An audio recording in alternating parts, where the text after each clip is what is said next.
Hello दोस्तों, स्वागत है आप सभी का। जल्दी से फटाफट लाइव आ जाओ। और आज हम करने वाले हैं एसएससी सीएचएसएल का जो प्रीवियस ईयर का क्वेश्चन पेपर था, यानी कि 2021 में जो 13 अप्रैल को फर्स्ट शिफ्ट का पेपर हुआ था, उसका हम आज टोटल का टोटल सॉल्यूशन करेंगे। देखते हैं किस किस तरीके से क्वेश्चन पूछे गए थे। और जैसा कि मैंने क्वेश्चन को एनालिसिस किया, पूरा मॉडरेट लेवल था, एडवांस लेवल थोड़ा सा अच्छा पूछा गया था। 5 क्वेश्चन पूछे गए थे जो स्टैटिक यानी कि जो डीआई है, डाटा इंटरप्रिटेशन के, बहुत ही अच्छे थे, जिसके अंदर परसेंटेज इंक्लूड था और कैलकुलेशन भी इंक्लूड था। एक क्वेश्चन आपका सिंप्लीफिकेशन से पूछा गया था और बाकी अलग अलग क्वेश्चंस डिवाइड थे अर्थमेटिक और एडवांस में। अर्थमेटिक के हर एक चैप्टर को बहुत अच्छे से कवर किया गया है। तो स्टार्ट करते हैं जल्दी से फटाफट से। देखिए क्वेश्चन क्या पूछा गया है। कह रहा है कि एक बैग में सफेद मोबाइल कवर और काले मोबाइल कवर 4:7 के अनुपात में है। यदि 280 काले मोबाइल कवर हैं तो बैग में कितने सफेद मोबाइल कवर हैं। ध्यान दीजिए, बहुत ही शानदार क्वेश्चन बनता है और ये अक्सर इस तरीके के क्वेश्चन आपसे पूछे जाते हैं। कह रहे देखिए, एक तो व्हाइट है और कुछ है ब्लैक, एक बैग के अंदर रखे हुए और वो 4:7 के अनुपात में है। ठीक है। और आपसे कह रहा है कि 280 अगर काले मोबाइल के कवर हैं तो सफेद कितना होगा। देखिए काला का जो दे रखा है वो 280 दे रखा है, यानी कि कितना गुना है, 40 गुना है। तो कहने का मतलब अगर 4:7 के अंदर है और 7 की एफिशिएंसी या इसके इक्वल दे रखा है आपको 280, यानी कि 280, और एक के बराबर कितना है, 40। और आपसे पूछा है कि व्हाइट की क्या होगी, तो रेशियो है, तो उसी तरीके से उसी अनुपात के अंदर ये चलता रहेगा। तो 4 चौके 16 यानी कि 160। तो उत्तर आ गया 160। 160 व्हाइट कवर होंगे उस बैग के अंदर। ठीक है, क्लियर है सभी को? नमस्ते जी, सभी को नमस्ते। जल्दी से फटाफट लाइव आ जाइए जितने भी दोस्त जुड़े हुए हैं, और जो भी रिकॉर्डेड भी देखेंगे, सबसे पहले कुछ क्वेश्चंस मैं आप लोगों के लिए भी दूंगा और उसका भी आंसर आप लोग दीजिएगा कमेंट बॉक्स के अंदर। रीता अपनी मासिक आय का 25% घर के किराए पर और शेष आय का 30% भोजन पर खर्च करती है। यदि वह 5250 रुपए बचाती है तो उसकी मासिक आय क्या है। देखिए दोस्तों क्या कह रहा है, सपोज दैट जो मासिक आय है उसकी 100% है। यहाँ पर कई बार क्या होता है, मासिक दिया रहता है, वार्षिक पूछा रहता है, या वार्षिक दिया रहता है, मासिक पूछा रहता है, तो उसमें कंफ्यूज होने की बात नहीं है। 12 से डिवाइड या मल्टीप्लाई करना है, लेकिन यहाँ पे तो सिर्फ मासिक ही पूछा है और मासिक ही दिया हुआ है, दोनों चीजें हैं, तो इसमें दिक्कत वाली बात है ही नहीं। तो ये कह रहा है कि 100% मान लो उसकी इनकम है, उसमें से उसने 25% है वो घर का रेंट दे दिया, जितनी उसकी इनकम है उसका 25% रेंट दे दिया, और बचा कितना, 75% बच गया। ठीक है। और फिर कह रही है कि शेष आय का, मतलब कि इसका नहीं कह रहा, वो कह रहा है कि शेष आय का, यानी कि 75% का 30% है वो फूड के ऊपर खर्च करती है, भोजन के ऊपर। ठीक है, यानी कि ये खर्चा हो गया। 75 का 30% कितना होता है, 75 का 3/10 कर लो। 75 का आप 3/10 कर लो, 30% निकालना है, 75 का 3/10 कर लो। ठीक है, तो यानी कि 7 ये 21 और 22.5, तो ओवरऑल कितना होगा, 75 का 30% 22.5%, यानी कि टोटल 100 का 22.5% वो फूड के ऊपर खर्च करती है। अब टोटल खर्चा कितना हो गया उसका, 25% तो एक खर्चा हो गया और 22.5% एक खर्चा हो गया। तो बचा कितना है, वो उसका जो बच गया वो उसकी क्या है, यानी कि इनकम उसने कर दी, कुछ 100% इनकम थी, उसके बाद में उसने खर्चा कर दिया, उसके बाद में उसकी क्या बचेगा, सेविंग बचेगी। ठीक है, सेविंग कितनी आएगी वो देखिए। सबसे पहले तो खर्चा देख लीजिए टोटल कितना है, ये 0.5 और ये 7 और 4 47.5। अगर 100% उसकी इनकम है, उसमें से अगर वो 47.5% खर्च कर देती है तो बचाएगी कितना, 52.5% बचा लेगी। कैलकुलेशन को थोड़ा सा बूस्ट करना होगा, जल्दी जल्दी कैलकुलेशन करोगे तो क्वेश्चन को आप बहुत इजी तरीके से स्मार्ट वे में कर पाओगे। ठीक है, तो कहने का मतलब 52.5% उसने बचाया, और यहाँ पे ये कह रहा है कि 5250 रुपए उसने बचा लिए।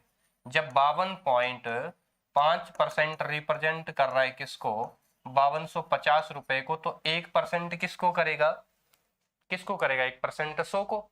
ठीक है, 1% अगर 100 को करेगा तो 100% किसको करेगा, यानी कि उसकी इनकम कितनी होगी, 10,000 रुपए, क्योंकि उसकी इनकम आपसे पूछी है। तो मासिक आय कितने उसकी, 10,000।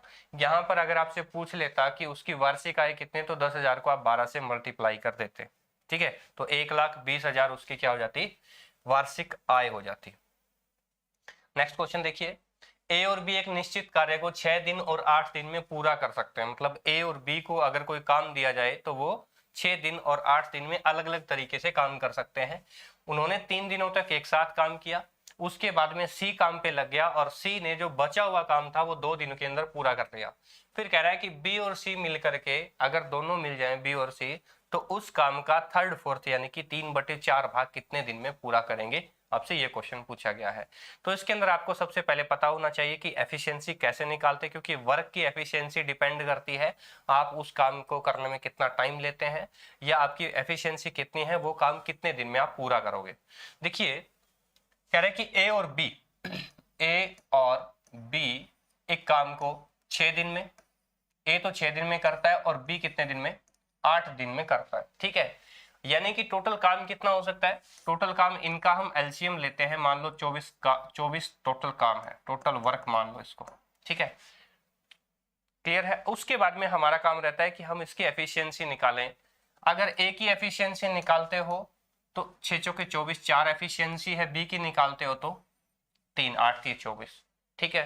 फिर क्या कह रहा है, उन्होंने 3 दिन तक एक साथ काम किया, ए और बी दोनों ने एक साथ काम किया है 3 दिन तक, यानी कि ए तो 4 की एफिशिएंसी से करता रहा, बी 3 की एफिशिएंसी से करता रहा, दोनों ने मिलकर किया होगा तो दोनों की एफिशिएंसी 7 हो गई होगी, एक दिन में उन्होंने 7 यूनिट काम किया होगा, क्लियर है। और उन्होंने लगातार 3 दिन काम किया है, यानी कि टोटल वर्क का 21 यूनिट उन्होंने ऑलरेडी काम कर दिया 3 दिनों के अंदर। अब वो चले गए, अब आगे सी की बारी। टोटल काम है 24 और उन्होंने 21 कर ही दिया, 3 यूनिट काम बचा है। अब 3 यूनिट काम बचा है, सी करता है 2 दिनों के अंदर, तो सी की एफिशिएंसी कितनी आ गई, 1.5। क्यों, क्योंकि सी उस काम को 2 दिनों के अंदर कंप्लीट करता है, शेष बचे हुए काम को, और बचा हुआ काम है कितना, 3 यूनिट। 3 यूनिट को जब वो 2 दिनों में करेगा तो एक दिन में वो 1.5 यूनिट काम करेगा, यानी कि सी की एफिशिएंसी आ गई 1.5, क्लियर है। अब फिर क्या कह रहा है, क्वेश्चन को आराम से पढ़िए, बी और सी अगर मिल जाए तो उसी कार्य का 3/4 भाग, कहने का मतलब है कि टोटल काम 24 है और उसका 3/4 भाग, 24 का 3/4 कितना होता है, 18, यानी कि 18 काम को या 18 यूनिट टोटल काम अगर उनको दिया जाए तो बी और सी मिलकर के कितने दिन में पूरा करेंगे। तो सबसे पहले तो आपको पता होना चाहिए कि बी और सी अगर इकट्ठे काम करेंगे तो उनकी एफिशिएंसी क्या होगी। बी की एफिशिएंसी यहाँ पर आपको दी हुई है 3 और सी की एफिशिएंसी दी हुई है 1.5, यानी कि टोटल एफिशिएंसी होगी इनकी 4.5। अगर टोटल एफिशिएंसी इनको काउंट करना हो, दोनों बी और सी इकट्ठे काम करेंगे तो टोटल एफिशिएंसी कितनी होगी, 4.5 एफिशिएंसी होगी। और उनके पास टोटल काम है कितना, 18 यूनिट, यानी कि उनको 18 यूनिट ही काम करना है। तो जब वो 18 यूनिट काम करेंगे 4.5 की एफिशिएंसी से, तो कितना टाइम लेंगे, वो 4 दिन का टाइम लेंगे। 4 दिन में वो दोनों मिल करके उस काम का 3/4 भाग कर देंगे। समझ में आया, सब कुछ क्लियर है आप लोगों के लिए, ठीक है, एक बार कमेंट के अंदर बता दो भाई। चलिए बहुत अच्छे। नेक्स्ट क्वेश्चन देखिए, 92 किलोग्राम गेहूं है, इसका आंसर सीधा डायरेक्ट क्या था, 4 दिन, बी ऑप्शन आपका करेक्ट है। कह रहा है कि 92 किलोग्राम गेहूं बेचने पर एक व्यक्ति को इसके 12 किलोग्राम विक्रय मूल्य का लाभ होता है, तो उसका आपको लाभ प्रतिशत बताना है। कहने का मतलब है कि अगर वो 92 किलोग्राम गेहूं बेचेगा तो उसको 12 किलोग्राम के बराबर लाभ होगा। कहने का मतलब ये है कि उसकी जो कीमत है वो 80 किलोग्राम गेहूं में ही पूरी हो जाएगी। उसने जो 92 किलोग्राम गेहूं बेचा, मतलब खरीदा मान लो 80 किलोग्राम, सपोज दैट उसने 80 किलोग्राम खरीदने के पैसे दिए हों, लेकिन उसने जो कमाए हैं पैसे वो दोबारा 80 किलोग्राम से 92 किलोग्राम और खरीद सकता है। यही इसके कहने का मतलब है कि उसको 12 किलोग्राम का फायदा होता है। और किसके ऊपर होता है, 80 के ऊपर। भी डायरेक्टली और इनडायरेक्टली आपको ये 2 वैल्यूज दी रहती हैं। ये कह रहा है कि 92 किलोग्राम अगर वो बेचे तो 12 किलोग्राम के बराबर उसको प्रॉफिट होता है, यानी कि ओवरऑल उसके पास मान लो 80 किलोग्राम गेहूं था, ठीक है, उसने अगर उसको बेचा तो दोबारा उसको अगर खरीदना पड़े तो उतने पैसे में वो 92 किलोग्राम गेहूं को खरीद सकता है, ठीक है। तो कहने का मतलब अगर उसको प्रॉफिट एंड लॉस परसेंटेज निकालते हैं अपन, तो प्रॉफिट कितना है, 12, उसके बाद में हम देखते हैं सीपी क्या है। तो सीपी यहाँ पे 80 किलोग्राम है, उसने खरीदा ही 80 किलोग्राम है, ठीक है ना। तो इनडायरेक्टली उसके ऊपर जाना पड़ेगा, इस पे 92 से नहीं कर सकते आप। यहाँ पे क्या करोगे, डायरेक्ट 80, और परसेंटेज के लिए हम क्या लगाते हैं, 100 लगाते हैं। तो 4 ये 5, ठीक है। तो ये 3 पे कट गया, 3 5 ये 15%, यानी कि उसको बेनिफिट कितना हुआ, 15%। कुछ बच्चे क्या करते हैं, सीधा 12/90 कर देते हैं, 92 कर देते हैं। ऐसा नहीं करना है। सबसे पहले आपको चेक करना है कि उसका एक्चुअल में सीपी क्या होना चाहिए, या उसका जो पैसा लगा था, यानी कि 92 किलोग्राम अगर गेहूं उसके पास होता भी, तो मतलब वो 80 बेच देता तो उसके पास 12 बच जाता। मतलब 80 बेचने के बाद जो जितना 92 का लगा था वो 80 में उसका पूरा हो गया, तो बचा कितना, 12 किलोग्राम। 12 किलोग्राम उसकी बचत है, यानी कि उसका प्रॉफिट है। तो 12 का प्रॉफिट है, किसके पीछे होगा, वो हमेशा 80 के पीछे होगा। तो 12 के पीछे, 12 का प्रॉफिट अगर 80 के पीछे है तो 100 के पीछे कितना, तो उस तरीके से आप निकाल सकते हो। इसको आप फ्रैक्शन मेथड से भी कर सकते हो, ठीक है। वेरी गुड, बी ऑप्शन इसका भी करेक्ट है। नेक्स्ट क्वेश्चन, अशोक एक यात्रा को 7 घंटे में पूरा करता है। देखिए यात्रा वाले क्वेश्चन बहुत ही बार पूछे जाते हैं और आपके हर एग्जाम के अंदर जरूरी है। एसएससी का आप कोई भी एग्जाम दो, उसके अंदर एक टाइम, डिस्टेंस या स्पीड का क्वेश्चन आपका 100% डेफिनेटली रहेगा ही रहेगा, ठीक है। यहाँ से आपको एक पता लग जाता है कि CHSL के अंदर किस किस टॉपिक में से कौन कौन से क्वेश्चन उठा रहा है, किस लेवल के क्वेश्चन उठा रहा है। मैंने 3-4 क्लासेस पिछली बार दी है, अप्रोक्सीमेटली शायद 12, जो भी 12 तारीख को जो भी एग्जाम हुए थे, तीनों शिफ्ट का मैंने ऑलरेडी करवा दिया है। और आज हम बात कर रहे हैं 13 की, और 13 की भी मैं 3 दिनों के अंदर एक एक शिफ्ट करके पूरा कर दूंगा। जितने भी HSSC CHSL की बात करते हैं आप, चाहे वो HSSC में CET का भी हम पैरेलल एक क्लासेज और लेकर आऊंगा मैं, जितने भी HSSC ने आज तक के, क्योंकि काफी सारे बच्चे जुड़े हुए यहाँ पर HSSC वाले भी हैं। एक बार कमेंट करके बता दे कौन कौन किस किस सब्जेक्ट की या किस किस पर्टिकुलर एग्जाम के लिए वो तैयारी कर रहा है, ताकि मुझे भी पता लगे और आप लोगों के लिए मैं बेहतरीन कंटेंट उसके आपके अकॉर्डिंग मैं लेकर आऊं, ठीक है। तो देखिए क्या कह रहा है, वह यात्रा के पहले आधे भाग को 24 किलोमीटर प्रति घंटा से और दूसरे आधे भाग को 32 किलोमीटर प्रति घंटा से। अब कहोगे जी आधा आधा चक्कर क्या है, हमने तो ये पढ़ा है कि एक बंदा है जो यहां से ए से लेकर के बी तक की दूरी तय करता है, ये 24 किलोमीटर प्रति घंटे की स्पीड से, ठीक है। उसके बाद में वापस वो आता है, मतलब बी से वो ए की तरफ दोबारा आता है, वो 32 किलोमीटर पर आवर की स्पीड से आता है। और इस टोटल जो इस दोनों की डिस्टेंस के अंदर उसको जो टाइम कितना लग रहा है, वो 7 आवर का टाइम लग रहा है। तो आपसे पूछा है कि इनके बीच की दूरी कितनी है। यहाँ पे क्वेश्चन, अगर इनके बीच की दूरी होती तो डायरेक्ट हम निकाल सकते हैं, लेकिन इसने क्या करा है, इसने करा है कि इस पूरी दूरी को इसने मतलब डबल कर दिया। अब यहाँ पे थोड़ा सा चेंजेस है इस क्वेश्चन के अंदर, वो दिखाऊंगा कैसे।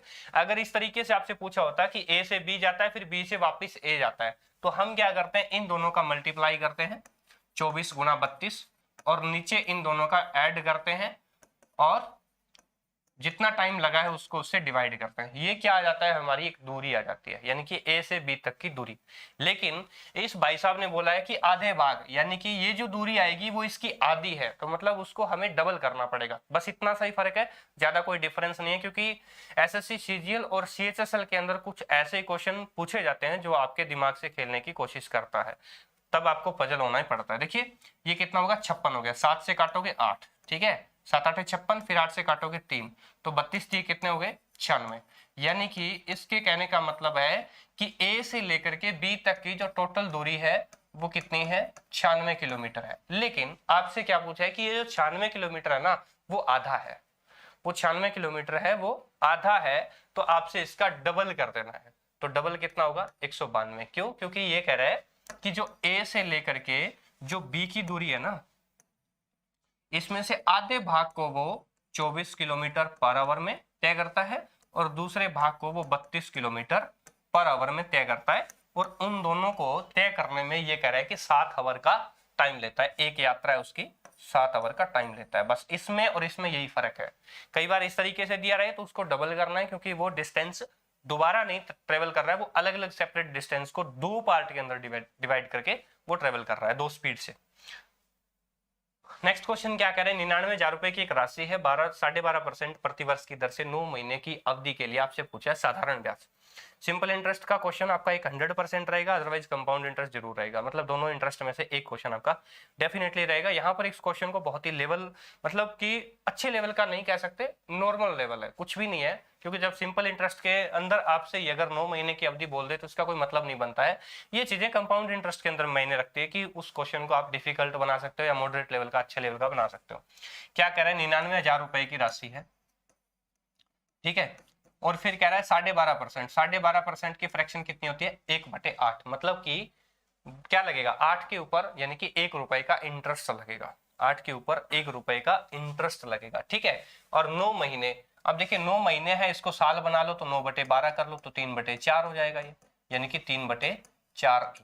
बस आपके पास है, क्या होता है, मूलधन गुणा दर गुणा समय बटा 100, दैट इज आंसर आ जाएगा। देख लेना क्या आएगा, कितना आएगा वो मेरे को कमेंट करके जरूर बताइए। बेसिक सा क्वेश्चन था, कुछ ज्यादा खास वाली बात नहीं। अगर यहाँ पर कंपाउंड इंटरेस्ट पूछा होता तब जाकर हमें दिक्कत होती, तब हमें अलग अलग पार्टीशन बनाने पड़ते, 3-3 महीने की एक अवधियां बनानी पड़ती, उसके अकॉर्डिंग जो इंटरेस्ट है उसको कैलकुलेट करना पड़ता, आफ्टर दैट उसको मूलधन के अंदर जोड़ना पड़ता, तब जाकर के मिश्र धन आता, क्योंकि आपसे पूछिए राशि क्या है, ठीक है। चलिए नेक्स्ट क्वेश्चन क्या कह रहे हैं, 6 अंकों की वह छोटी से छोटी संख्या कौन सी है जो 71 से विभाज्य है। तो सबसे पहले आपको पता होना चाहिए कि 6 अंकों की सबसे छोटी संख्या और 6 अंकों की सबसे बड़ी संख्या कौन सी होती है। कोई भी अंक अगर आपसे छोटी संख्या पूछे तो उसके अंदर सबसे पहले 1 लगाते हैं, बाकी की 0। जैसे कि आपको पूछा कि 6 अंकों की सबसे छोटी संख्या कौन सी होगी, तो यानी कि 1 और 5 0। आपसे पूछा है 6 अंकों की सबसे बड़ी संख्या कौन सी होगी, तो 6 बार 9 सबसे बड़ी संख्या वो होती है। लेकिन यहाँ पे आपसे क्या पूछा है कि अगर 6 अंकों की सबसे छोटी, ये लो 6 अंकों की बन गई सबसे छोटी संख्या, कह रहे हैं कि अगर उसको 71 से हम भाग करते हैं तो मतलब इसका प्लस ही बनेगा, कुछ नंबर बनेगा तो इसका प्लस बनेगा। क्यों, अगर इसे छोटा छोटा कर लेंगे तो वो 5 अंकों की सबसे बड़ी संख्या में से आ जाएगी।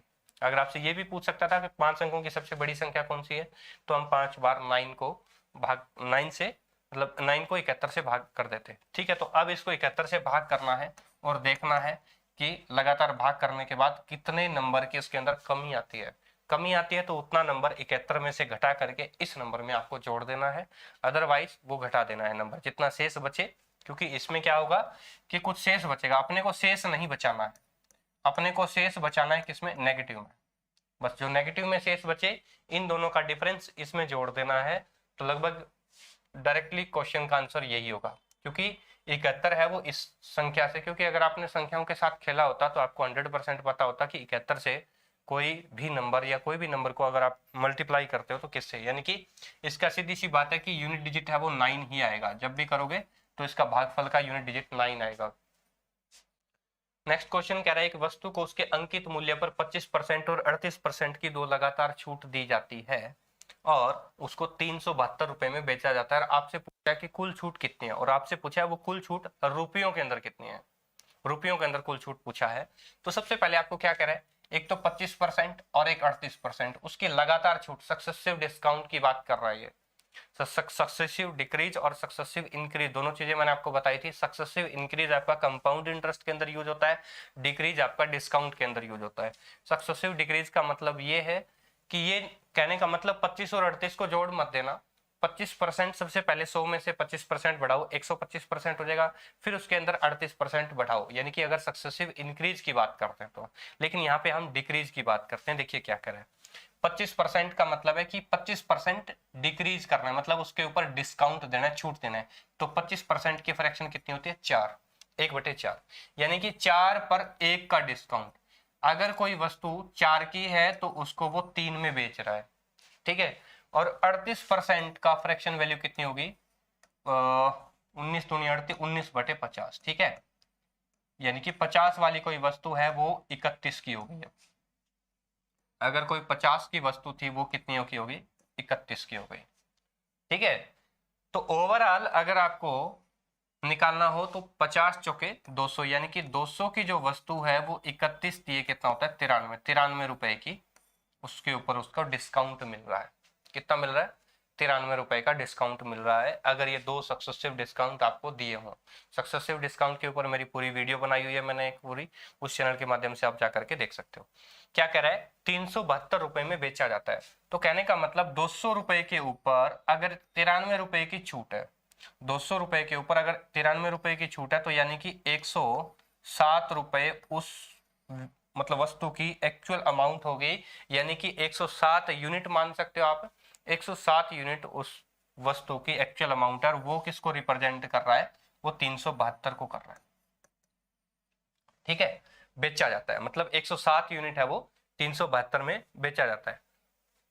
तो आपसे पूछा है कि छूट कितनी है, तो छूट है कितने भैया? 93 यूनिट, निकाल देना कितनी होगी। ठीक है, सॉरी क्या कह रहा है, ध्यान से देखिए, एक मिनट, ये छूट है 93 यूनिट की, ये छूट है। तो कहने का मतलब है कि 107 यूनिट के बराबर अपने को वैल्यू निकालनी है। तो 93 यूनिट आपकी छूट, अब डायरेक्ट माइनस कर दिया ना यहाँ से, 4 वाली चीज 3 में मिल रही है, 50 वाली चीज 31 में मिल रही है, तो ये छूट है। यही तो कह रहा है छूट के बाद इतने में बेचा जाता है। तो कहने का मतलब है 93 में, 93 का है 372, 372 कितना गुना है? 4 9 के 36, 4 गुना है। तो इसका भी आप 4 गुना कर दो तो 428 रुपया हो गया। ठीक है, ये कितना हो गया? 428 रुपए। आपसे पूछा है कि कुल छूट कितनी है, तो 428 रुपए उसको छूट मिलती है, क्योंकि 200 रुपए की चीज अगर वो 93 रुपए में बेच रहा है तो ये छूट कितनी है? 107 रुपए की, यानी कि 428 रुपए टोटल आ गया। 107 यूनिट की छूट है 200 के ऊपर। ठीक है, नेक्स्ट क्वेश्चन क्या कह रहे हैं? 2x²। अब की बार एडवांस क्वेश्चन के, एडवांस जो मैथ्स है उसके बहुत अच्छे लेवल के क्वेश्चन आपके इस एग्जाम में से पूछे गए थे। बिल्कुल,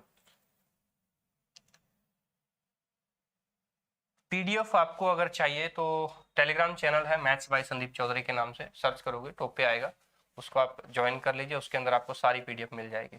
ठीक है, चलिए नेक्स्ट क्या कह रहा है? 2x² minus 6x is equal to 1, और आपसे पूछा है x² plus 1/4x² is equal to क्या होगा। ये एक एल्जेब्रा का क्वेश्चन है, बहुत ही शानदार। जैसे आप कर रहे थे x plus 1/x is equal to, अगर 3 दिया हुआ है तो आपसे पूछा हुआ है x² plus 1/x² is equal to क्या होगा, उस तरीके का क्वेश्चन है। लेकिन यहाँ पे थोड़ा सा बनाना पड़ेगा, इसको कैसे करना पड़ेगा देखिए। क्या बोला गया है कि 2x² माइनस 6x बराबर 1। तो एक काम करते हैं आप, 2x² minus 1 is equal to हम 6x कर लेते हैं। ठीक है, तो फिर हमें क्या करना है, हमें इसको x माइनस 1/x की फॉर्मूले के अंदर लेके आना है। लेकिन x माइनस 1/4 के सिवाय हमें क्या करना है, ये देखिए, x प्लस 1/4x² लेकर आना है, ये चीज करनी है अपने को। तो एक काम करते हैं आप, हम क्या करेंगे, देखिए 2x² minus 1 is equal to 6x है, तो मैं 2x से उसको डिवाइड कर दूंगा। क्यों? क्योंकि देखिए 2x का स्क्वायर क्या होता है? 4x², इसलिए मैंने यहाँ पे 2x से डिवाइड कर दिया, इधर भी 2x से डिवाइड कर दिया, तो यहाँ पे तो आया 3। ठीक है, ये 2x से कट जाएगा, एक x बचेगा, तो x minus 1/2x is equal to कितना हुआ? 3 आ गया। अब इसका आप स्क्वायर करोगे, दोनों तरफ स्क्वायर कर लो या ट्रिक यूज कर लो। ठीक है, इसका स्क्वायर कर, तो कहने का मतलब है दोनों तरफ आप स्क्वायर करते हो तो ये क्या आएगा? x का स्क्वायर प्लस 1 का स्क्वायर 1, 2x का स्क्वायर 4x²। ठीक है, और यहाँ पे क्या करते हो, -2 इंटू a कितना है x, b कितना है 1/2x इज इक्वल टू 9। 2 से 2, x से x कैंसिल, यानी कि 1, तो यानी कि 1 इस साइड जाकर के प्लस हो जाएगा, तो x² plus 1/4x² is equal to क्या हो जाएगा? 10 हो जाएगा। ये डायरेक्ट सा क्वेश्चन था, इजी सॉल्यूशन। ठीक है, क्योंकि यहाँ पे इस तरह की वैल्यू आप लोगों को दी हुई थी, तो ये वैल्यू मतलब उसको थोड़ा सा इस वे के अंदर लेकर आना है, जो आपको आंसर पूछा है, जो आपसे पूछा है उसी फॉर्मेट के अंदर अगर आपको लेकर आना है। ये क्वेश्चन अगर आपको बिल्कुल, क्या कह रहे हो, धुरीना बैच वाली क्या? अच्छा, धुरीना बैच वाली दे देंगे जी, कोई दिक्कत नहीं है। धुरीना बैच वाली आपको जल्दी ही धुरीना के अंदर ही मिल जाएगी। ठीक है, और वहां पे पीडीएफ सेक्शन के अंदर आपको मिल जाएगी, पीडीएफ सेक्शन के अंदर अपलोड करवा दिया मैंने कुछ, तो शायद आप चेक कर लेना, नहीं करवाई है तो एक बार आप टेक टीम से बोल देना, अपलोड करवा देंगे, हमने वो चीजें पूरी उनको दे दी हैं। नेक्स्ट देखिए, 3u plus 2v is equal to 7 दे रखा है, और आपसे पूछा है कि uv इज इक्वल टू 2 और 3u माइनस 2v का मान पूछा है। देखिए क्या कह रहा है, आराम से देखिए क्वेश्चन को, कह रहा है कि 3u plus 2v is equal to दे रखा है 7, और u इंटू वी बराबर दे रखा है 2, और आपसे क्या पूछा है? 3u प्लस 2v पूछा है। ये क्या होगा? सॉरी, माइनस पूछा है ना, क्या होगा? अब देखिए बेसिक सी चीजें बता देता हूँ मैं आपको। कई बार देखिए यहाँ पे एक फॉर्मूला बनता है, आपको अगर पता हो, एक फॉर्मूला बनता है। फॉर्मूला क्या होता है कि अगर a प्लस बी का अगर आप होल स्क्वायर करते हो तो इसके अंदर a माइनस बी का जो होल स्क्वायर है -4 इंटू ए इंटू बी, या इसका आप कर देते हो रूट। ठीक है, रूट कर दो इनका टोटल का, सॉरी रूट। अगर उसको a प्लस बी के बराबर आपसे पूछा है या a माइनस बी के बराबर पूछा है तो भी ये, अगर आपसे ये भी दूसरा भी एक फॉर्मूला और है, a माइनस बी का इज इक्वल टू अगर आपसे पूछा है तो डायरेक्ट आप लिख सकते हो क्या, a प्लस बी का होल स्क्वायर -4ab। ये एक फॉर्मूला होता है, फॉर्मूला आपको पता होना चाहिए। अगर इसका एनालिसिस करवाता हूं तो मैं करवा के दिखा देता हूं। देखिए a माइनस बी का whole square is equal to क्या होता है, a square plus B square -2ab, यही होता है। ठीक है, अगर मैं इसको कन्वर्ट करना चाहूं किसमें, a प्लस बी के होल स्क्वायर में, तो इसमें फर्क कितना है, देखिए a square plus B square plus 2ab। ठीक है, अब देखिए अगर मैं इसको यहां पे कन्वर्ट करना चाहूं तो मैं क्या इसके अंदर से अगर 4ab माइनस कर दूं, इसमें से अगर मैं 4ab माइनस कर दूं तो ये इसके बराबर हो जाएगा, क्यों नहीं हो जाएगा। देखिए 4ab माइनस है प्लस का 2ab है, तो ये किसके बराबर हो जाएगा, माइनस के 2ab के बराबर हो जाएगा। तो फिर ये फॉर्मूला किसके बराबर बन जाएगा, a माइनस बी का होल स्क्वायर के बराबर बन जाएगा। इसी को मैंने यहाँ पे यूज किया है। ठीक है, रूट मैंने इसलिए लगाया है, मैंने इसको खत्म किया है, तो दोनों तरफ मैंने रूट किया है, डायरेक्ट यही है। थोड़ा सा डायरेक्ट सोल्यूशन है, समझ में आ जाएगा, कोई दिक्कत नहीं है जब आप प्रैक्टिस करोगे। प्रणाम। ठीक है, तो अब हमने क्या करना है, डायरेक्ट फॉर्मूला। देखिए a प्लस बी, देखिए a प्लस बी के बराबर क्या दे रखा है, 7, 7 7 49 माइनस 4 इंटू क्या दे रखा है, a इंटू बी। a कितना है, a इंटू बी आपको दे रखा है। देखिए ए बी कितना दे रखा है, 2 दे रखा है, a into B 4 into 3 into 2 into B कितना है अपना, ए बी कितना है 2, इसका कर दो रूट। तो 49 4 3 12 12 दूनी 24 24 दूनी 48, 49 में से 48 करेगा तो कितना आएगा, एक आएगा, और एक का रूट भी एक ही होता है, तो हमारा ऑप्शन फर्स्ट है। ठीक है, यहां पर ये फॉर्मूला जरूरी था क्योंकि आपको कभी भी a माइनस बी का whole square is equal to क्या होता है, या a प्लस बी का whole square is equal to क्या होता है, a माइनस बी, ठीक है, उसका होल स्क्वायर -4ab। इसी तरह से अगर आपको a माइनस बी का whole square is equal to पूछा हो तो आप क्या करोगे, a प्लस बी का होल स्क्वायर प्लस 4ab, बस इतना ही फर्क है। ये दोनों फॉर्मूले आपको याद रखने हैं, फॉर्मूलों से ही निकाल करके मैंने आपको बता दिया, सॉल्यूशन बिल्कुल सिंपल और direct. a plus B plus C is equal to है 5 और a cube plus B cube plus C cube -3abc। अच्छा, कुछ क्या कह रहे हो, बिल्कुल समझ में आ रहा है ना, हाँ ठीक है। बिल्कुल डायरेक्टली क्लास क्यों नहीं लेते, टाइम नहीं मिलता थोड़ा सा, बाकी मिल जाएगा। अच्छा, अब आप कईयों के प्रॉब्लम हो रही हो यहाँ पे ऐसे कैसे किया, देखिए कैसे मैंने क्यों किया। देखिए a प्लस बी, ये क्या है 3u प्लस 2b। अगर मैं आपको इसको थोड़ा सा इसको सॉल्यूशन करके बता देता हूँ, यहाँ पे शॉर्ट ट्रिक है, क्या है देखिए 4 इंटू 4 इंटू a कितना है 3u, ठीक है, b कितना है 2v। अब मतलब u इंटू वी की जगह मैंने 2 पुट किया है, मतलब 4 इंटू 3 इंटू 2 इंटू 2, इसलिए मैंने यहाँ पे इसको डायरेक्ट कर दिया। ठीक है, तो कंफ्यूज मत होना इसमें। आप कहोगे जी 3 और 2 कैसे ले आए, 4 इंटू ए बी के बराबर नहीं है, ये यूबी के बराबर 2 है, ना कि ए बी के बराबर। ए बी तो ये है। ठीक है, नेक्स्ट कह रहा है a plus B plus C is equal to 5 दे रखा है। देखिए अलजेब्रा के क्वेश्चन जब भी आप करते हो तो आप लोगों को बहुत ही मतलब डीपली जानकारी होनी चाहिए इन फॉर्मूलों को लेकर के। फॉर्मूलों से खेलना आप लोगों को आना चाहिए, प्रैक्टिस आप लोगों को डेली टाइम टू टाइम करनी चाहिए। कोई भी बुक आप पर्टिकुलर कोई भी बुक उठा लो, आप उन बुक्स को आप प्रॉपर तरीके से मेंटेन करके चलो, एक एक चीज को कंसेप्ट वाइज समझते चलो, सीखते चलो, क्वेश्चन को करते चलो। स्टार्टिंग के अंदर आप बेसिक क्वेश्चन करोगे, बेसिक लेवल से करोगे, बेसिक मेथड से करोगे, नो डाउट कोई दिक्कत नहीं है। धीरे धीरे जैसे आप क्लासेस देखोगे, इधर उधर से क्वेश्चंस के सॉल्यूशन देखोगे, तो आपको शॉर्ट ट्रिक भी मिलती जाएंगी और आपकी स्किल डेवलपमेंट इस तरीके से बिल्ड हो जाएगी कि आप खुद भी ट्रिक को यूज कर सकते हो, निकाल सकते हो, बना सकते हो। ठीक है, कह रहा है कि a plus B plus C is equal to 5 है, और a cube plus B cube plus C cube minus 3abc is equal to 185 है, और a B plus B C plus a c का मान आपसे पूछा है किसके बीच में होगा। तो इसके लिए आप बहुत ही सिंपल सा डेफिनेट, बहुत ही अच्छा फॉर्मूला है जो मैं आपको बताता हूँ। देखिए क्या होता है,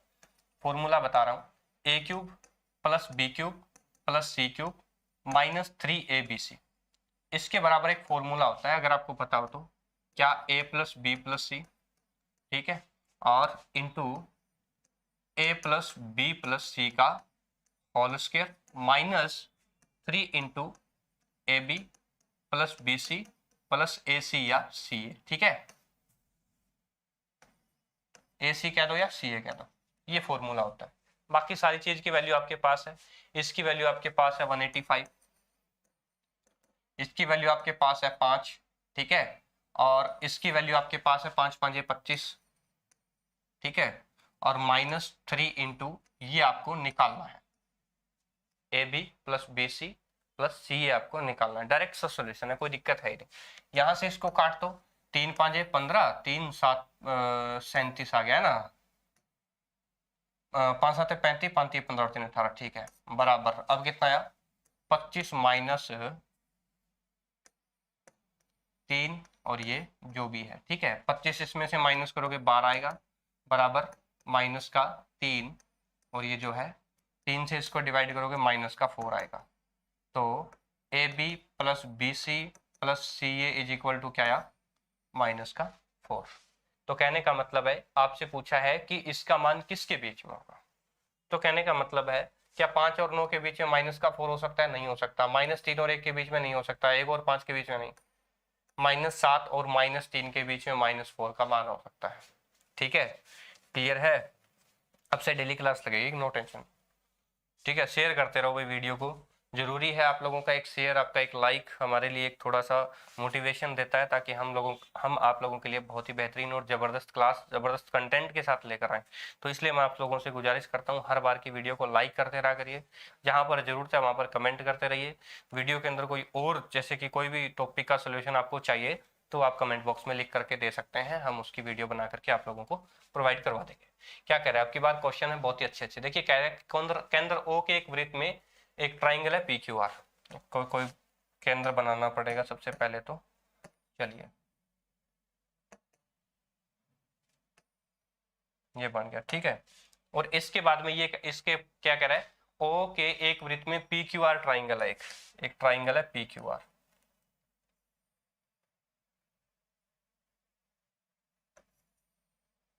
ये मान लो ट्राइंगल है अपनी पी क्यू आर ट्राइंगल है, ठीक है। फिर क्या कह रहा है, पी ओ को यू पर पी क्यू से और एस पर वृत्त से मिलने के लिए बढ़ाया जाता है। केंद्र ओ है, इसका सेंटर मान लो ओ, ठीक है, और एक ट्राइंगल है पी क्यू आर, ये मान लो पी है, ये क्यू है और ये आर है। उसके बाद में क्या कह रहा है, पी ओ को पी ओ को यू पर क्यू आर से, यहां पे यानी कि ये यू पर क्यू आर से और एस पर वृत्त से मिलने के लिए बढ़ाया जाता है। और पीटी परपेंडिकुलर है क्यू आर, पीटी है परपेंडिकुलर है क्यू आर, क्यू आर के ऊपर पीटी एक परपेंडिकुलर है, ठीक है। जहां टी और क्यू है वो यू के बीच स्थित है, टी और क्यू है, टी है वो क्यू और यू के बीच में स्थित है, ठीक है। गलत बना दी भाई, एक मिनट, दोबारा से ट्राइंगल को उस तरीके से बनाना पड़ेगा।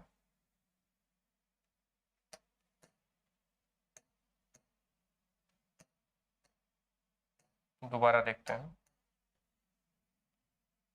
ये ट्राइंगल है, यहाँ पे इस तरीके से समझ में आएगा आपको।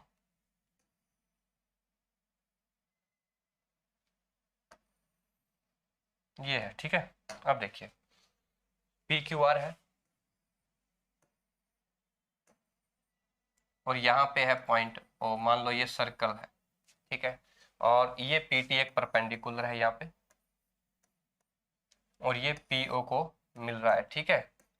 और ये कह रहा है कि एंगल आर है वो 55 डिग्री है। उसके बाद में है क्यू है वो 70 डिग्री है। ठीक है, आपसे पूछा है टीपीएस, यानी कि इसको ओ को यहां से एस तक बढ़ाया गया है। ठीक है, आपसे पूछा है कि इस टीपीएस की वैल्यू क्या होगी। दोबारा से देखिए, ओ एक सेंटर का वृत्त है, सॉरी सर्कल का सेंटर है ओ है एक, और पीओ को यू पर, पीओ को यू पर क्यू आर से एस पर वृत्त से मिलने के लिए बढ़ाया जाता है। ठीक है, और पीटी परपेंडिकुलर क्यू आर है, पीटी परपेंडिकुलर क्यू आर है, जहां टी है वो क्यू और यू के बीच में स्थित है, क्यू और यू के बीच में। यहाँ पे एक और दे रखा है इसके अंदर, यहाँ पे इसने कोई भी छोड़ो, इसका कोई मतलब नहीं है, यू के बीच में है, क्योंकि अपने को जहां पर ट्रिक लगानी है वो डायरेक्ट इसी तरीके से सोल्व हो जाएगा। अब एक तरीका बताता हूँ मैं आपको। एक चीजें आपने देखी होंगी कि अगर आपको कोई भी सर्कल सेंटर दे रखा हो इस तरीके से, और यहाँ पे एक ये और एक ये इस तरीके से, और एक परपेंडिकुलर यहाँ पे डाला हो। ठीक है, अगर आपको इस एंगल का बाइसेक्टर यहाँ पे मिल जाए, यहाँ पे ये बाइसेक्टर नहीं है, मतलब इन दोनों का या इस एंगल का ये बाइसेक्टर नहीं है, अगर ये बाइसेक्टर दिख जाए तो हम क्या करते हैं, इन दोनों एंगल का जोड़ करते हैं, 70 और डिफरेंस करते हैं, 70 और 55 का डिफरेंस करके अगर ये एंगल निकालना हो तो हम क्या करते हैं, 70 और 55 का डिफरेंस करके उसको 2 से भाग करते हैं, तो ये एंगल हमारा आ जाता है। लेकिन अगर आपको यहाँ पर बाइसेक्टर नहीं दे रखा है, इसके अंदर कोई भी दिया नहीं हुआ, यू है तो बढ़ाया गया है, ऐसे अगर यू बढ़ाया गया तो इसका कोई मतलब नहीं बनता है। अगर ये एंगल बाइसेक्टर दिया हो तो आपने को ये लगाना है, अगर एंगल बाइसेक्टर नहीं दिया हो तो डायरेक्ट इनका डिफरेंस होगा, ये कितना होगा, 15। ठीक है, देखिए कैसे मैं बताता हूं क्यों होगा, उसका सोल्यूशन मैं आपको देता हूं। देखिए क्या कह रहा है, अगर इसको मैं ओ को यहां तक आर तक बढ़ाऊं तो आपको पता है अगर ये 70 है एंगल तो ये कितना हो जाएगा, 140 हो जाएगा। क्यों, क्योंकि एक जीवा से सेंटर पर और दूसरी अगर कोई भी पॉइंट से अगर आप एंगल डालोगे तो वो इसका डबल होता है, यानी कि ये अगर 70 है तो ये इसका 140 है। क्लियर है। अच्छा अब देखिए, अगर ये 140 है तो ये एंगल भी बराबर होंगे, यानी कि ये एंगल ये 20 का हो जाएगा और ये भी तो 20 का हो जाएगा, क्योंकि 140 है तो ये टोटल, ये जो ट्राइंगल है पी ओ आर, इसके अंदर 140, 20 और 20 क्लियर हो गए। अच्छा अगर ये 90 है और ये अगर 55 है तो इस ट्राइंगल के अंदर देखिए पी टी आर के अंदर अगर ये 55 है ये 90 है तो ये कितना हो जाएगा टोटल, ये टोटल हो जाएगा 35, तो ये बच गया 15, ये हो गया 20। जब टोटल 35 है तो ये 20 है तो ये ऑलरेडी 15 हो गया। और हम यहाँ पे डायरेक्ट शॉर्ट ट्रिक क्या यूज करते हैं, अगर आपको एंगल बाइसेक्टर दिया हो, यानी कि ये और ये एंगल दोनों बराबर हो, तब तो हम क्या करते हैं, इन दोनों का डिफरेंस करते हैं, डिफरेंस करके 2 से भाग करते हैं। अगर एंगल बाइसेक्टर नहीं दे रखा हो तो डायरेक्ट आप लोगों को डिफरेंस करना है, कोई भी एंगल हो बेशक, आप चेक करके देख सकते हो। तो हमारा उत्तर क्या आएगा, 15।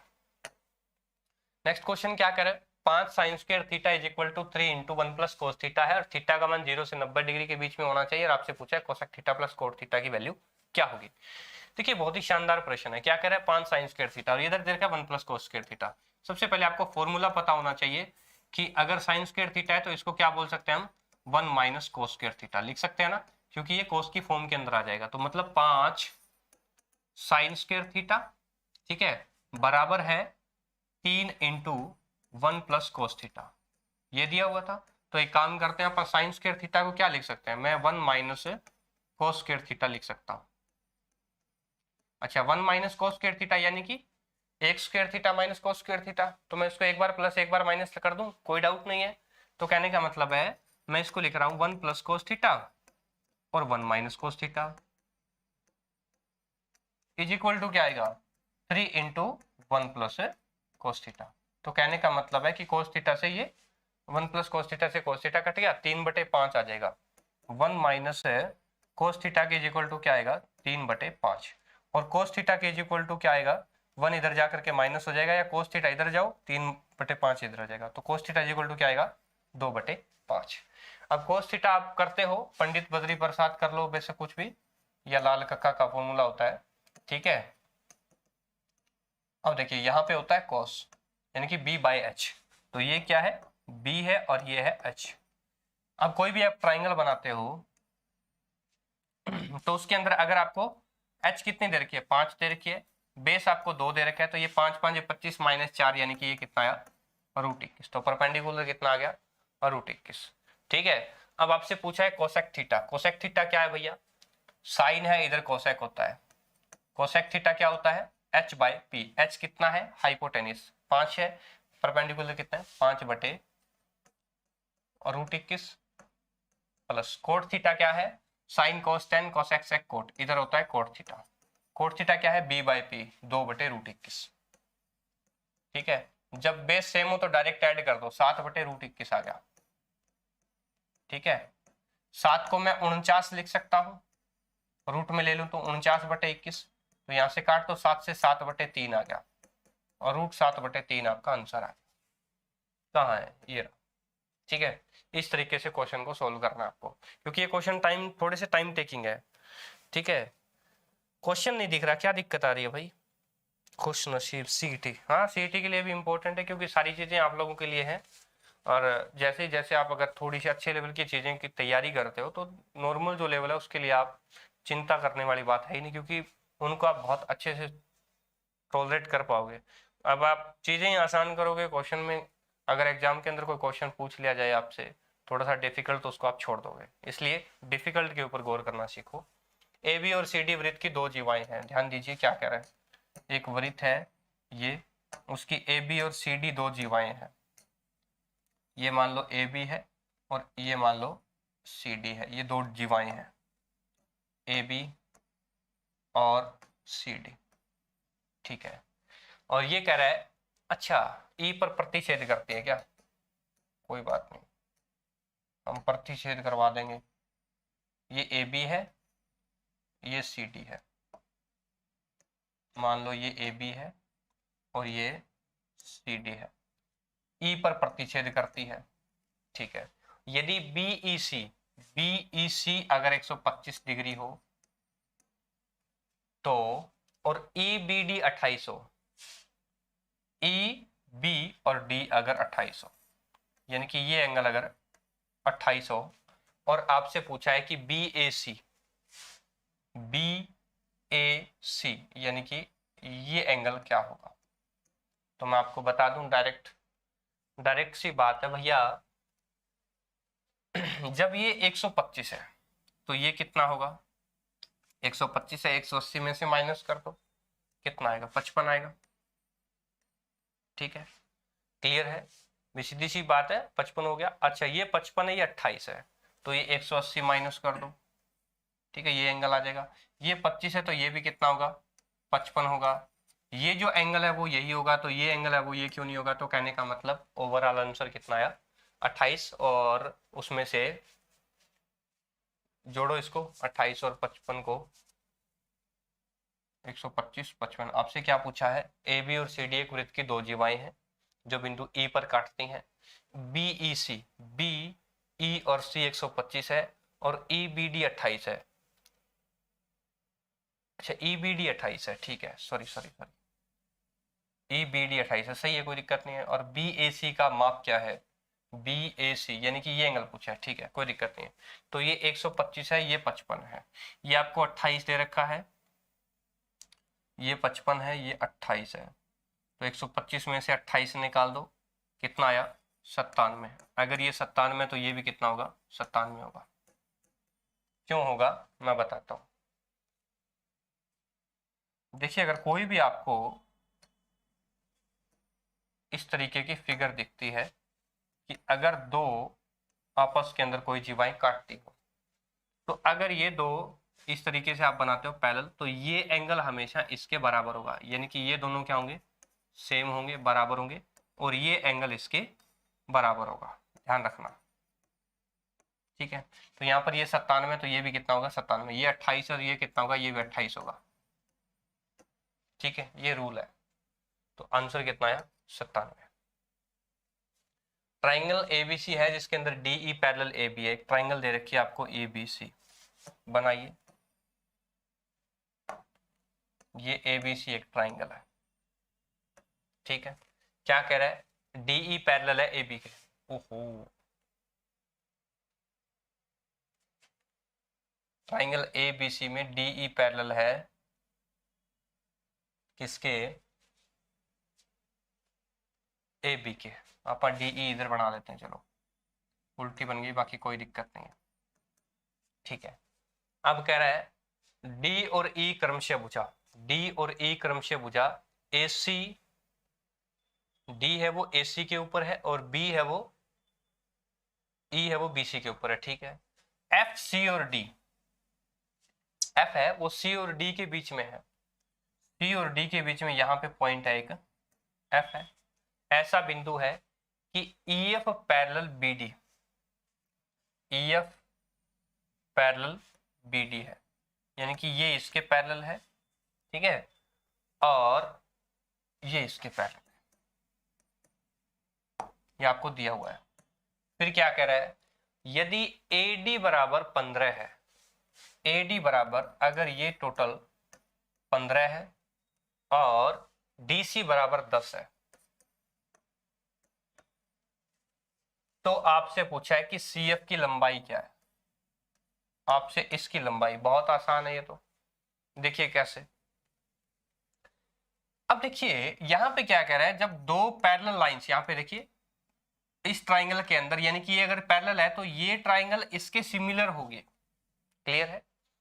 अच्छा, ये पैरेलल लाइन है तो ये ट्राइंगल इसके सिमिलर होगी, मतलब अगर ट्राइंगल दोनों देखी जाए तो दो दो अगर दो साइड तो इसकी है ही है। अगर इस ट्राइंगल को आप इस तरीके से बनाते हैं ना, यहाँ पे देखिए, अगर आप इस तरीके से बनाते हैं इसको, अगर ये इसके पैरेलल है ना, तो ट्राइंगल ए बी और सी और डी और मान लो एफ है, तो ए डी एफ वो किसकी सिमिलर होती, ए बी सी के सिमिलर होती, बिल्कुल थ्योरम पढ़ी होगी आपने। अच्छा, इसी तरीके से अगर ये इसके अंदर पैरेलल को इसने यहां से यहां निकाल दी, तो ये अगर दोनों पैरेलल हैं तो ये ट्राइंगल इस ट्राइंगल के क्या होगी, सिमिलर होगी, ये ट्राइंगल इसके सिमिलर होगी, यानी कि ए डी और मान लो ये ई है तो ए डी ई किसके सिमिलर होगी, ए बी एफ के सिमिलर होगी। तो इस तरीके से यहाँ पे सिमिलरिटी का रूल यहाँ पे फॉलो होता है। ठीक है, अब सिमिलरिटी का रूल यहाँ पे फॉलो होता है तो आपको क्या करना है, देखिए आराम से। जब टोटल, अगर ये कह रहा है कि अगर टोटल कितनी है, 25 है, ओहो क्या हो गया,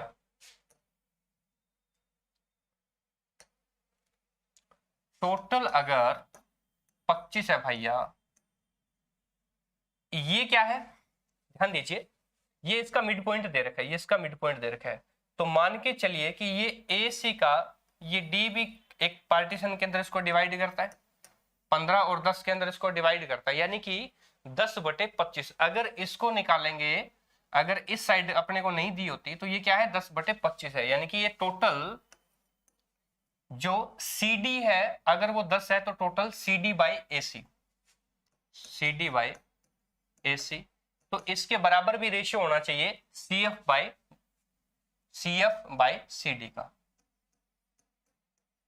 ठीक है, तो कहने का मतलब अगर 10/25 है तो उसी रेशियो में ये होनी चाहिए, 2/5 के रेशियो में ये भी होनी चाहिए। तो ये 2/5 के अंदर रेशियो के अंदर कर दो, देख लो कितना आएगा, 10 है, 2/5 के अंदर रेशियो के अंदर कब होगी, 10, तो 2/5 इंटू 10 कर दो तो कितना आएगा, 2 दूने 4। तो कहने का मतलब है कि इसकी डिस्टेंस, इसकी जो लेंथ है वो कितनी आएगी, 4 सेंटीमीटर, तो 4 में आएगी। ठीक है, कहने का मतलब है कि ये 2.5 गुना चल रही है। देखिए कैसे, ये 4 का 2.5 गुना, गुना कितना, 2.5 गुना 10, 10 का 2.5 गुना 25, इस तरीके से आगे चलता तो 25 का 2.5 गुना, ये 2.5 गुना के सीक्वेंस के अंदर चल रही है, क्योंकि मिड पॉइंट मैनेज हो रहे हैं और पैरेलल का रूल यहाँ पे लागू हो रहा है कोई भी ट्राइंगल के अंदर। नेक्स्ट देखिए, एक समचतुर्भुज का परिमाप है 148 सेंटीमीटर। समचतुर्भुज कौन सा होता है भाई, ऐसा ही कुछ बना लेते हैं समचतुर्भुज, है ना, ये मान लो समचतुर्भुज बन गया। ठीक है, इस चीज की चारों भुजाएं बराबर होती है और उसका परिमाप दे रखा है 148 सेंटीमीटर। समचतुर्भुज का मतलब होता है चारों साइडें बराबर है। अगर परिमाप 148 है तो 4 से भाग कर दो, 4 × 12, 7 × 28, यानी कि हर साइड कितनी होगी, 37 37 37 37। ठीक है, अब क्या कह रहा है, एक विकर्ण उसका 24 है, मान लो एक छोटे वाला विकर्ण उसका कितना है 24 है। तो आपको पता है समचतुर्भुज के विकर्ण आप एक दूसरे को क्या करते हैं, समद्विभाजित करते हैं। तो 24 है तो ये 12 12 हो गया। ठीक है, आपसे पूछा इसका एरिया क्या होगा, तो इसका एरिया के लिए अपने को क्या चाहिए भैया, इसके एरिया के लिए हमने चाहिए हाफ इंटू पहला डायगोनल और दूसरा डायगोनल, यानी कि दोनों डायगोनल का मल्टीप्लाई उसका आधा कर दो। तो आपके पास तो एक डायगोनल आया, ये नहीं आया तो कोई बात नहीं। आपको पता है कि इसके जो विकर्ण है वो एक दूसरे को 90 डिग्री के ऊपर काटते हैं। समचतुर्भुज के विकर्ण एक दूसरे को 90 डिग्री पे काटते हैं। तो ये जो बनी है, कोई भी ट्राइंगल ले लो आप, ये ट्राइंगल आपको यहाँ पे बनी है। अगर ये ट्राइंगल बनी है, इसके अंदर ये 90 डिग्री का एंगल है, जिसके अंदर हाइपोटेनियस 37 है, बेस 12 है, तो ये कितना आएगा 35 आएगा, क्योंकि ट्रिपलेट बनता है 12 35 और 37 का। ठीक है, ट्रिपलेट किसका बनता है 12 35 और 37 का। अगर ये 35 है तो ये भी कितना होगा 35 होगा, क्योंकि समचतुर्भुज के विकर्ण आपस में एक दूसरे को बराबर बराबर भागों में बांटते हैं। तो कहने का मतलब आपको अब ये आपको विकर्ण चाहिए था दूसरा, 70 आ गया, 35 और 35 70, यानी कि हाफ इंटू 70 इंटू एक विकर्ण आपको दे रखा था 24। ठीक है, 12 12 7 84, कितना आया 840। एरिया निकालना था, एरिया आ गया 840। ऑप्शन सी आपका करेक्ट है। क्लियर है, क्योंकि कोई भी समचतुर्भुज आपको निकालना, उसका एरिया निकालने का आपको तरीका पता होना चाहिए। थैंक यू जी। ठीक है, विकर्ण क्या होता है, डायगोनल को विकर्ण बोलते हैं भाई।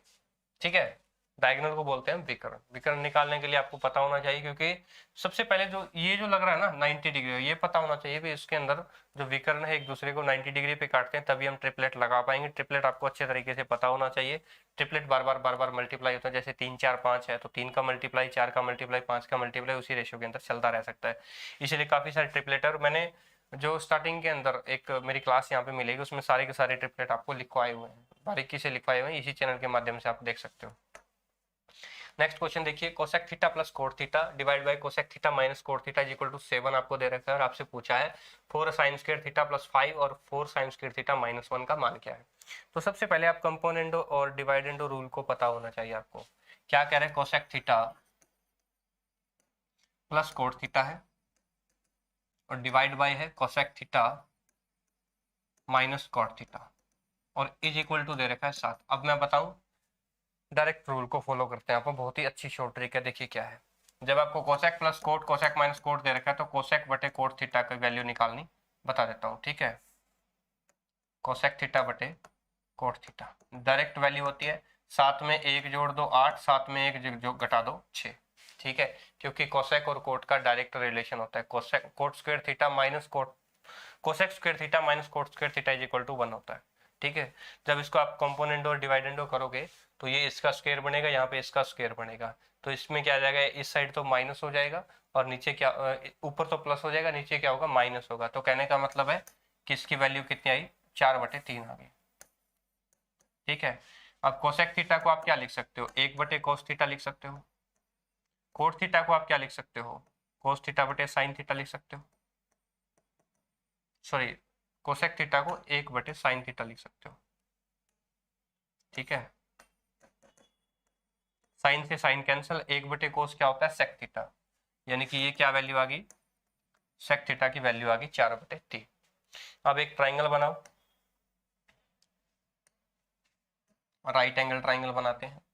ठीक है, और एक चीज लिखते हैं, क्या पंडित बद्री प्रसाद हर हर बोले।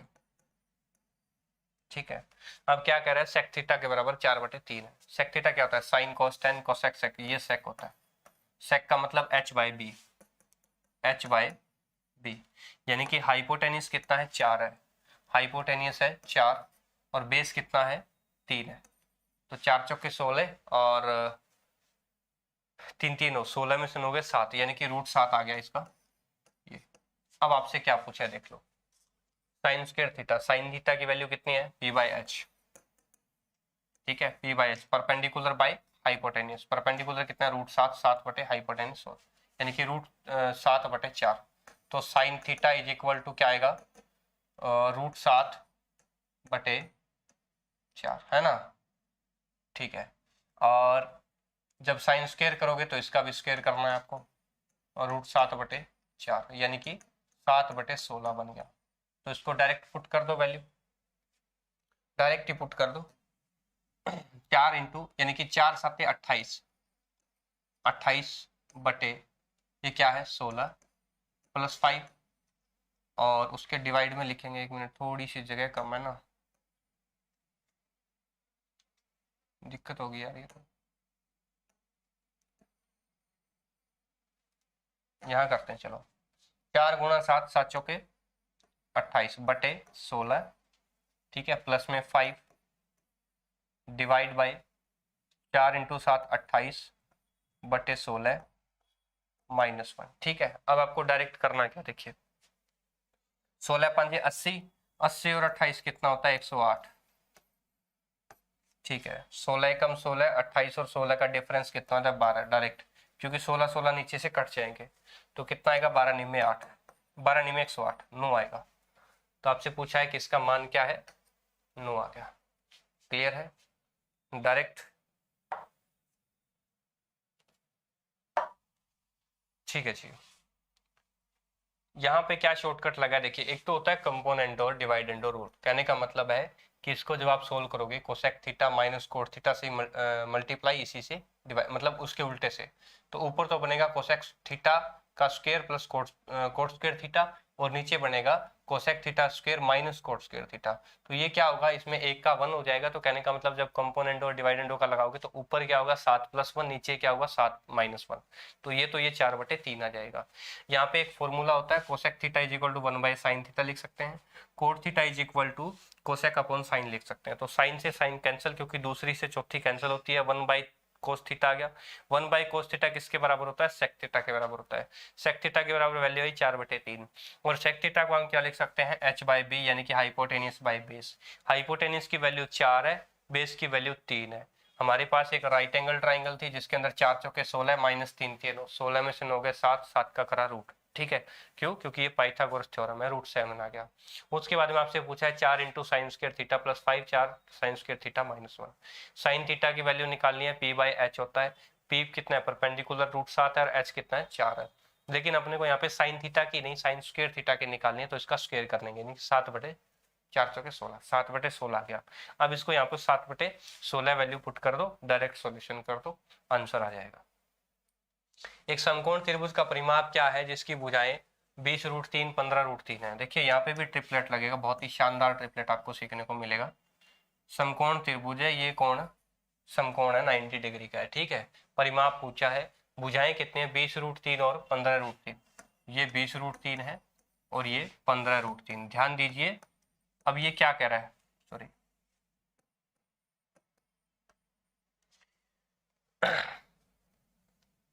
मतलब क्या है कि इसके अंदर 90 डिग्री के सामने वाली भुजाएं नहीं दे रखी है। तो ट्रिपलेट क्या होता है, 3 4 5 होता है, ठीक है। यहाँ पे कुछ 3 और 4 का मल्टीप्लाई है, बिल्कुल 5 गुना मल्टीप्लाई है, 3 5 15 20 और 25 का ट्रिपलेट बन सकता है।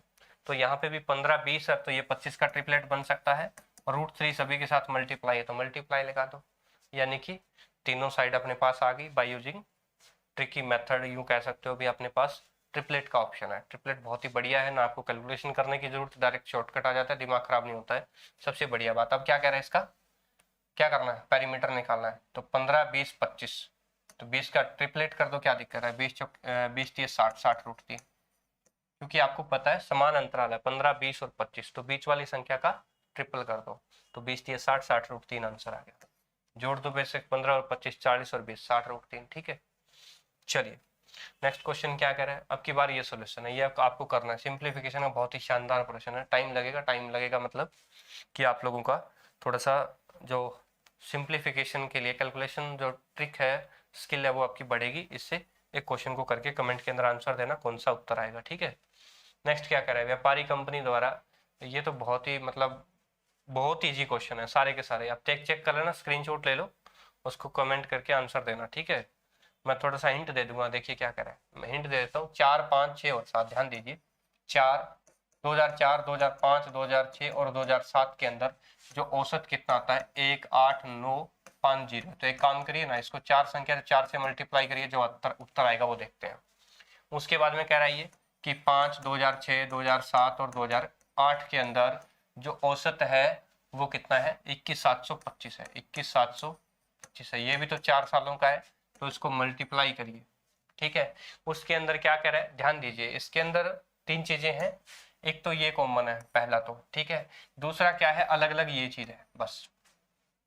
जो इनका और इसका दोनों का है, उनका क्या करना है आपको, डिफरेंस करना है। सेकंड थिंग ये करनी है, डिफरेंस। डिफरेंस कर दीजिए।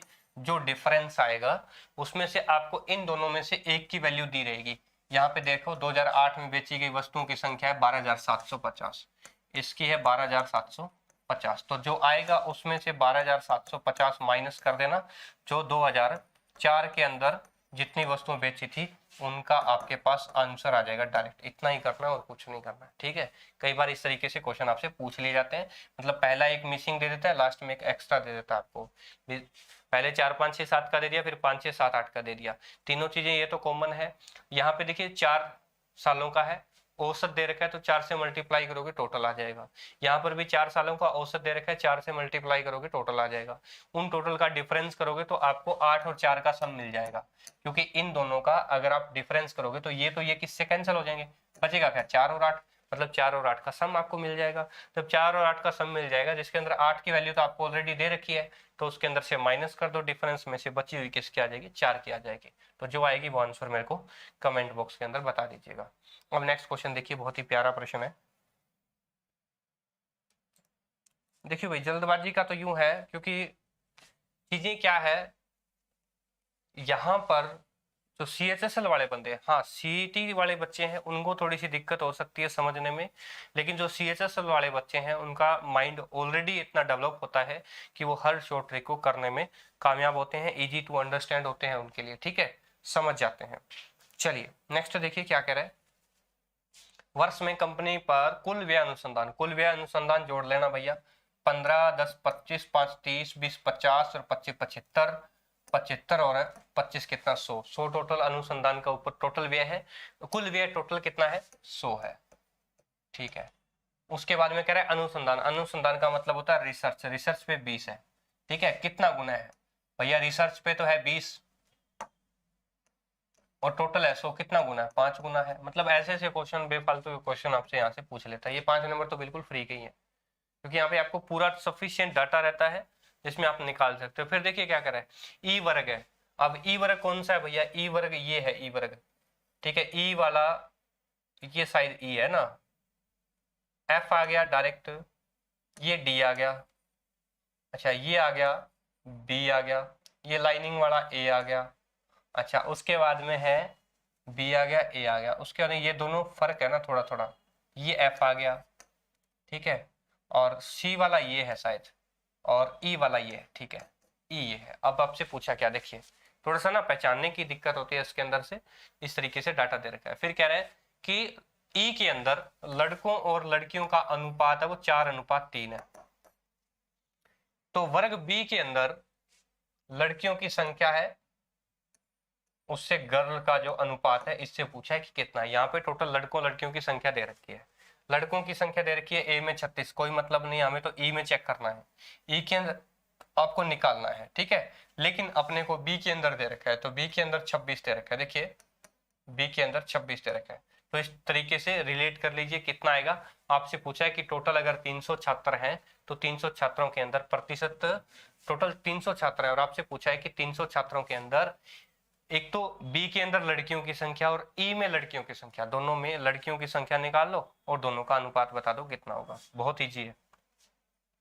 2014 और 18 में चीनी का कुल उत्पादन, 2014 और 18, 2014 और 18। अब इसके अंदर चीनी कौन सी है, ध्यान दीजिए, चीनी का उत्पादन, सभी चीनी है, उत्पादन, उत्पादन का मतलब क्या होता है, प्रोडक्शन, प्रोडक्शन का मतलब ये 2014 का और 2018 का ये है कितना, 250 से 300 यानी कि 270, ये कितना है 280 है, ठीक है। और ये कितना है 440 है, ठीक है।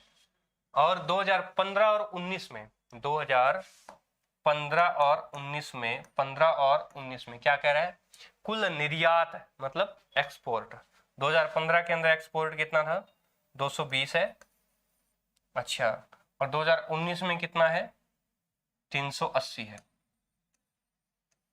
ठीक है। अब आपसे पूछा है कि इसका अनुपात कितना है, भैया 280 और 440 को जोड़ दो, ठीक है, अनुपात निकाल लो 220 और 380 का,